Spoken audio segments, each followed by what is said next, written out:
E agora, dirigente, com Paulo Campos. E já está aqui conosco. Boa tarde, Paulo Campos. Boa tarde. Como é que estamos aí? Cláudio Rangel, Cláudio Montenegro, convites, tudo bem? Estamos bem, e melhor agora com sua presença e a pergunta que não quer calar. E agora, dirigente? Pois então, hoje nós vamos falar de um assunto recorrente, que eu acho importante. Se é importante de verdade, eu não sei, mas para mim que está na mídia social, e o cooperativismo não teve um momento específico para falar sobre isso e atingir as cooperativas. O que é a questão contábil, contabilidade de cooperativa, caso Americanas. Tá? Os cooperativistas, a gente quer falar a mesma coisa que todo mundo está falando por aí, os especialistas, mas com um viés voltado para as cooperativas. Grosso modo, não se tem certeza do que aconteceu lá na questão das Americanas, porque ninguém validou nada, nem por perícia, nem por auditoria, enfim, por nada. Mas o que se cogita é que ocorreram manobras contábeis relevantes. E essas manobras extremamente prejudiciais para o mercado, e em especial para a própria empresa, podem ter sido por iniciativa da contabilidade, por erro da contabilidade ou por determinação superior. Independentemente do motivo, estas manobras requerem ou um total desconhecimento, que eu duvido numa companhia daquela grandiosidade ter contadores incompetentes, eu não acredito, né? E por longos anos, e com auditorias sistemáticas, empresas de grande porte, então fica um pouco difícil de acreditar. Então, o mercado supõe que houve uma intenção, é uma suposição, não estão sabendo. O que de fato aconteceu ali? Que é o grosso modo. Ela comprova do fornecedor, é isso que se está questionando, que seja possível que tenha acontecido. Pela análise dos especialistas que eu ouvi, que fizeram uma análise detalhada das contas, e eu olhei, e realmente o argumento deles tem fundamento, quando você olha as contas, você consegue chegar nisso. A empresa comprava do fornecedor, tomava o dinheiro do banco, pagava à vista ao fornecedor. Então, consequentemente, ficava devendo para o banco. Eu estou resumindo de forma bem simples, para que todo o público entenda. O que ela registrava na contabilidade?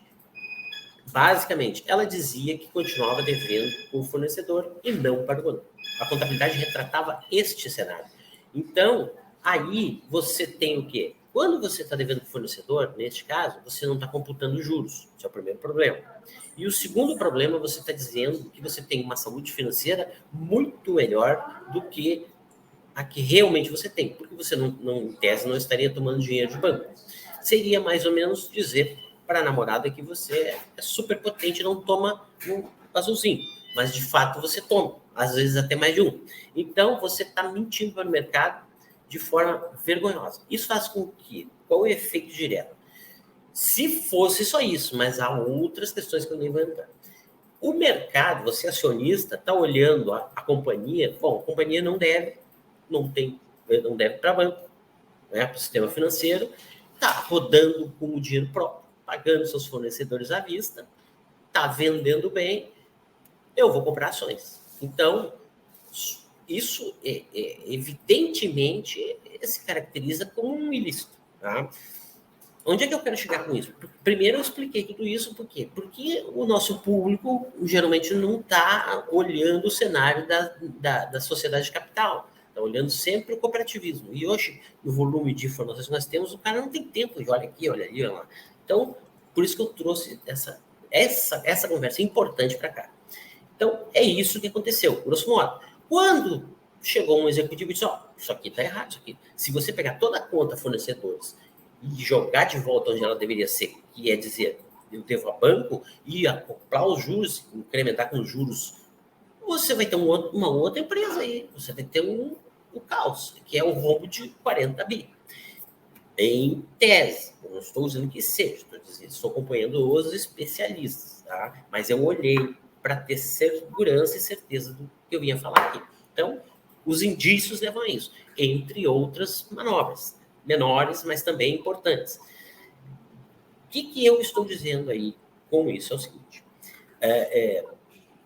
se houve o que parece que há indícios também dessa natureza, de que o empresário, mesmo distante da sede, ele tomava decisões diretas. Ele dava os comandos. Ele tinha que ligar para ele. O cara tem um fornecedor que paga 50 mil. E aí, paga ou não paga? Tudo.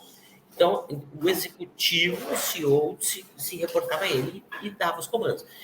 Existe a responsabilização aí do administrador, existe a responsabilização dos contadores.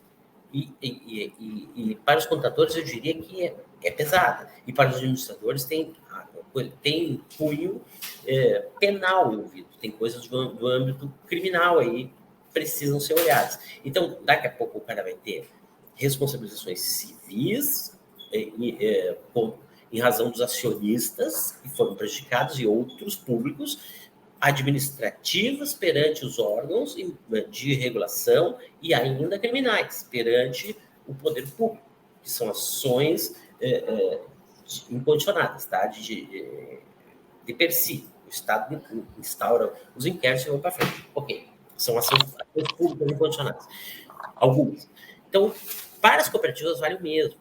Você tem lá na 5764 dizendo que os administradores e conselheiros têm, para fins criminais, de efeitos criminais e responsabilização, se caracterizam como empresários de sociedades de capital, sociedades anônimas. Então, está lá, recai na lei 6404, todas as sanções estão lá.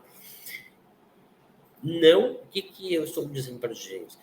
Nós temos clientes de 1 bilhão de faturamento e nós temos clientes aí e atendemos cooperativas, melhor dizendo, pequenas. Não importa o tamanho. O Ministério Público, se ele perceber, se isso chegar a ele, o rechaço contra uma cooperativa é muito maior. Nós estamos falando de empresários entre os mais ricos do mundo, que são lá os 3 que não vão entrar no mérito agora. Agora, uma cooperativa, como é que o cara vai ter dinheiro para se defender? Para a cooperativa, isso é a morte, né? Não tem jeito. Morte, é a morte. E aí você tem outras normas vinculadas que o afastam do direito de administrar cooperativas. Por exemplo, na Lei 12.690, se houver alguma ofensa à integridade dos direitos trabalhistas dos cooperados, por exemplo, dos trabalhadores, entre outras coisas, que eu não vou entrar no mérito. Então, contratem contadores qualificados, tá? Contratem contadores qualificados. E busquem auditorias. Não é tão caro assim. Se a cooperativa tiver condições, audite, tá? Para poder orientar os contadores. O recado era esse, não é brincadeira. E nós estamos num período político onde o governo hoje valoriza muito, nós temos várias entrevistas dos ministros aí, tu me mandou um até ali no WhatsApp, valorizando o cooperativismo.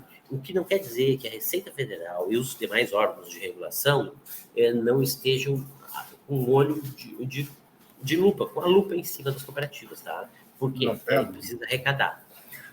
E, finalizando, eu vou tratar semana que vem, saiu a lei complementar 196, que extingue a obrigatoriedade da instalação de conselheiros fiscais no ramo crédito. Tá? Então, isso causou um efeito no mercado gigantesco. As cooperativas vão agora, em março e abril, com as suas assembleias, definir se cada uma vai manter seu conselho fiscal ou não, podendo optar. É opcional agora. Não é mais obrigatório, como dita a Lei 5764.